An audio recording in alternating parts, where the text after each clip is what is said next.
Danish Siddiqui, a Pulitzer Prize-winning Reuters photographer, was killed on Friday in Afghanistan, where he was covering fighting between Afghan security forces and the Taliban near a border crossing with Pakistan, the agency reported press.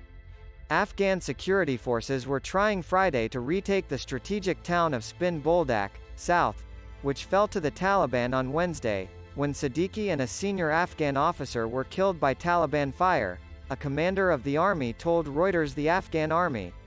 Mr. Siddiqui, 38, of Indian nationality, had been accompanying Afghan security forces near Kandahar, the large city in southern Afghanistan, since the start of the week. "We are urgently seeking more information and are working with authorities in the region," President Michael Friedenberg and editor-in-chief Alessandra Galloni of Reuters said in a statement. Danish was an exceptional journalist, a dedicated husband and father, and a much appreciated colleague. "Our hearts go out to his family at these terrible times," they added. The photographer had announced earlier Friday to Reuters that he had been injured in an arm. He was being treated and recovering when Taliban fighters retreating from Spin Boldak stumbled upon his whereabouts, according to the commander quoted by Reuters.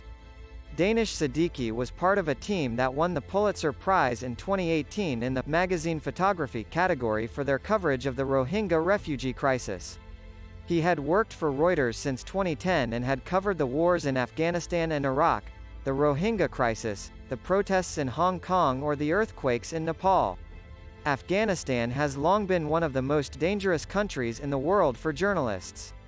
In the 2021 Press Freedom Ranking published by Reporters Without Borders, the country ranks 122th place on 180.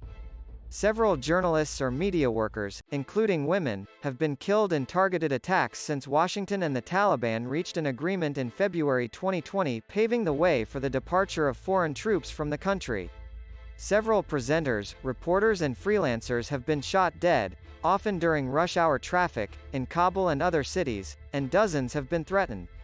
These targeted attacks were blamed on the Taliban by the authorities, although ISIS claimed only some of them.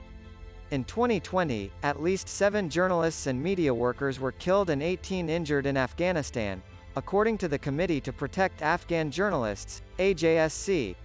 In May, the AJSC announced that nearly 1,000 members of the media had quit or lost their jobs in the previous 6 months.